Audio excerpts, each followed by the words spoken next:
Un cordial saludo para todos. Nuevamente con ustedes, mi nombre es Luis Aristizábal, soy médico egresado de la Universidad CES, me especialicé en emergencias y desastres y además de mi desempeño asistencial en un servicio de urgencias, soy instructor de trauma y reanimación.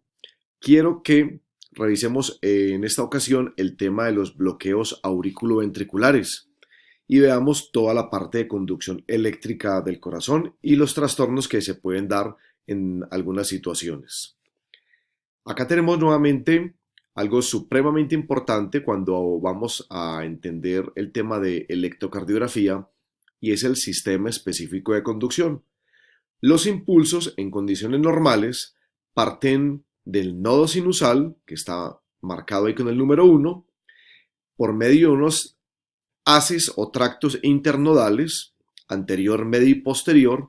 El impulso viaja a esta segunda estación, que es el nodo auriculoventricular, y de ahí, después de una corta pausa, continúa por el haz de His, en donde rápidamente se va a dividir en rama derecha y en rama izquierda. Recordemos que el haz de Bachmann o el anterior da una rama para despolarizar la aurícula izquierda.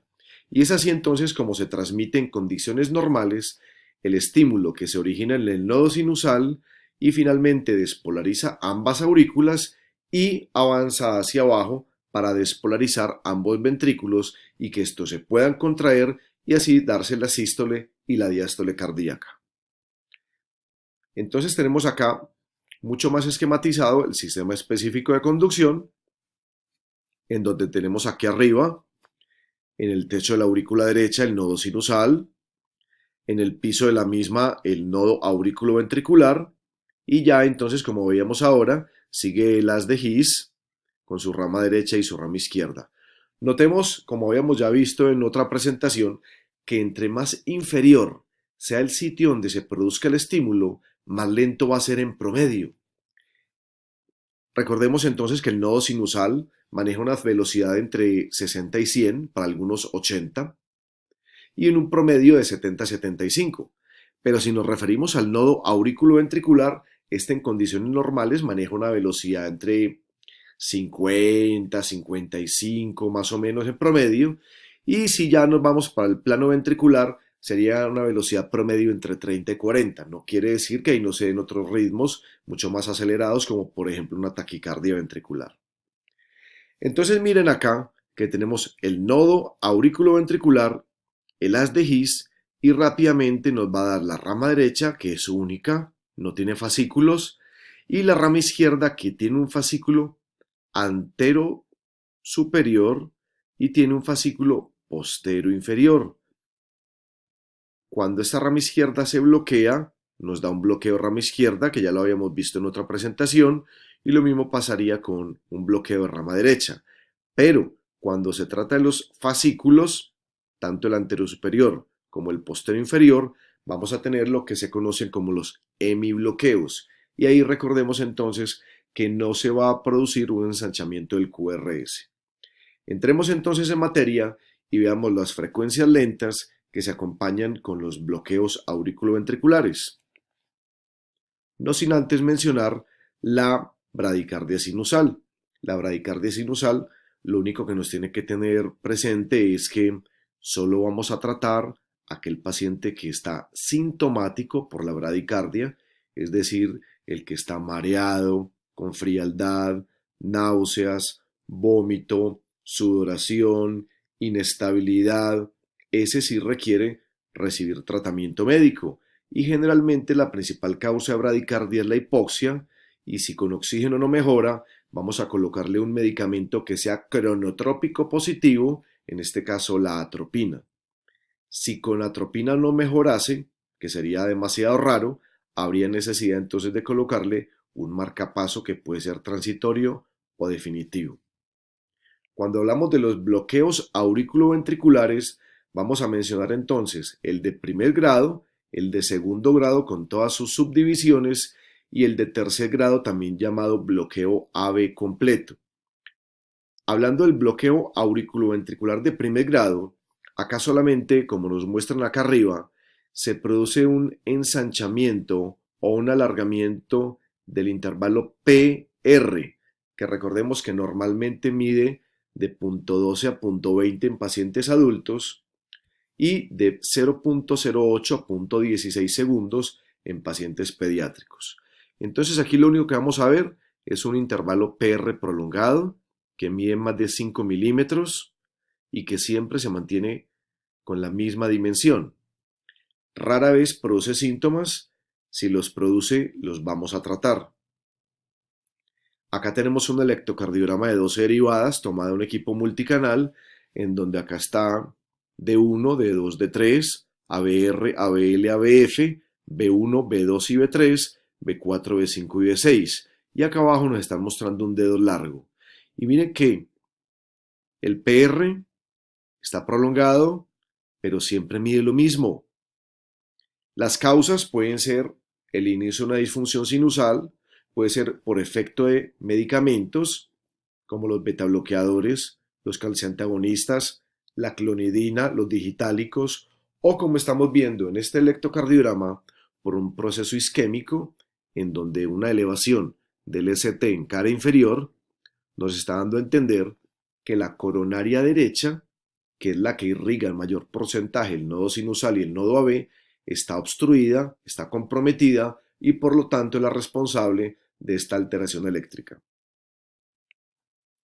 Cuando hablamos de los bloqueos auriculoventriculares de segundo grado, podemos hablar de los de Movitz 1, de los Movitz 2 y los avanzados. Acá, por ejemplo, tenemos un bloqueo auriculoventricular en el que, si nos damos cuenta, este intervalo PR es normal, pero acá se prolongó aún más y aquí la P no condujo. Para que el bloqueo sea de segundo grado, la condición es que cuando una o más P se bloquean, el siguiente QRS que encontremos tenga un PR normal. Sería acá. Miremoslo acá mucho más claro. Aquí el PR está normal. Aquí se prolongó más, aquí se bloqueó y aquí el siguiente QRS tiene PR normal. El PP debe ser constante, lo que no va a pasar con el QRS que se está alargando en el momento en que se produce el bloqueo. Ese es el bloqueo AB de segundo grado Movitz 1, también llamado de Wenckebach. Acá tenemos un PR normal, una P que se bloqueó y no condujo, siguiente QRS con PR normal. Fíjense que acá, en este tipo de bloqueo de segundo grado, no tuvo que irse alargando progresivamente el intervalo PR, sino que súbitamente se bloqueó. Aquí el PR está normal, aquí se bloqueó. Siguiente QRS tiene PR normal, es de segundo grado, pero como no tuvo que prolongarse el PR, sino que súbitamente se bloqueó, este es uno de segundo grado, Movitz 2. El bloqueo AB de segundo grado Movitz 2 y el bloqueo AB completo de tercer grado son los llamados bloqueos bandera roja, es decir, tenemos que estar muy atentos a la sintomatología e inestabilidad del paciente porque indiscutiblemente el paciente no puede ser dado de alta, hay que estudiarlo y si está sintomático hay que tratarlo.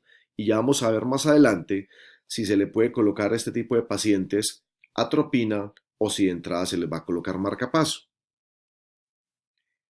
Acá tenemos un bloqueo auriculoventricular de segundo grado avanzado, es decir, que aquí estaba normal el PR, aquí se bloqueó, aquí vuelve a estar normal, aquí vuelve a estar normal, aquí se bloqueó y el siguiente QR se detiene PR normal. Cuando vemos más de una onda P que no conducen, pero que cumple el requisito de bloqueo de segundo grado, hablamos de un bloqueo de segundo grado, Movitz 2 tipo avanzado, por el número de P's que se bloquearon y no condujeron. Acá tenemos un intervalo PR normal, aquí tenemos una P que no condujo y aquí tenemos un intervalo PR normal. Esta P sí condujo, pero esta P no. Esta P sí, esta P no. ¿Cómo diferenciamos que esta sea la onda P y no sea una onda T? Así como estamos acostumbrados a medir el intervalo RR, también tenemos que acostumbrarnos a medir el intervalo PP. y nos vamos a dar cuenta que el intervalo PP siempre coincide. Entonces acá cuando no tuvo que bloquearse, no tuvo que prolongarse el PR, sino que súbitamente se bloqueó, en teoría podríamos estar hablando de un bloqueo AB de segundo grado MOVIC 2, pero por la ritmicidad de este bloqueo es el que llamamos bloqueo AB 2 a 1 o 2 para 1. Una onda P, esta no condujo, esta sí condujo, esta no condujo, esta sí condujo, esta no condujo, y así sucesivamente. Acá, a diferencia del trazo anterior, estamos viendo que el QRS está ancho. Devolvámonos al anterior para que veamos que el QRS está estrecho. Este tenemos un QRS ancho. Acá tenemos una onda P que sí conduce y una onda P que no conduce. Una onda P que sí conduce y una onda P que no conduce. Cuando tenemos un QRS ancho, podemos intuir y deducir que ese bloqueo es de origen infragisiano, es decir, se está produciendo o originando mucho más allá del sitio de bifurcación de las de His. Por lo tanto, en este tipo de bloqueos de segundo grado infragisianos o de tercer grado infragisianos, no podríamos colocarle a nuestro paciente un medicamento que aumente la frecuencia cardíaca por ser cronotrópico positivo como la atropina, porque recordemos que la atropina actúa en el nodo sinusal y en el nodo AB. No es que le vaya a hacer daño la atropina al paciente, es que no le va a hacer nada y vamos a empeorar la condición clínica del paciente, pudiéndonos avanzar el grado de bloqueo o peor aún, hacer una asistole. Entonces este es un bloqueo auriculoventricular de segundo grado, MOVIC 2 infragisiano. Incluso podemos ver aquí que el QRS está ensanchado a expensas de un bloqueo de rama derecha. Entonces tenemos doble trastorno de conducción y si somos más estrictos podemos ver que además del bloqueo de rama derecha, miren que el eje en el QRS en D1 es positivo y el QRS en ABF es negativo, prima la negatividad de ABF sobre la positividad de D1, lo que quiere decir que tenemos un hemibloqueo anterosuperior que sumado a un bloqueo de rama derecha nos da un bloqueo bifascicular más un bloqueo AB, entonces tenemos el mal llamado bloqueo trifascicular, pero entonces nosotros ya sabemos que lo vamos a llamar es bifascicular más bloqueo AB. Este paciente, por donde le miremos, necesita un marcapaso. Cuando hablamos de los bloqueos AB de tercer grado o completos, podemos tener entonces una completa disociación en donde hay una onda P que aparentemente condujo, pero esta no, y esta tampoco, y hay una completa disociación. Entonces fíjense que esta P podríamos pensar que es un MOVITS, pero el siguiente QRS no tiene un PR normal. Lo mismo pasaría aquí. Aquí hay una P que no condujo, un PP, y pensaríamos que este QRS tendría un PR normal, pero no lo tiene. Hay una completa disociación. El PP es constante y el RR es constante, cada quien por su lado, pero miren que el QRS es estrecho. Este sería un bloqueo AB completo o de tercer grado supragisiano.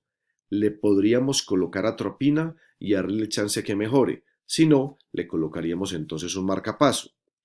A diferencia de este, que es un bloqueo AB completo de tercer grado, en donde fíjense que el PP es constante y el RR también. Aquí hay una P que se bloquea, el siguiente QRS no tiene PR normal. No podemos hablar de segundo grado, sino de tercer grado.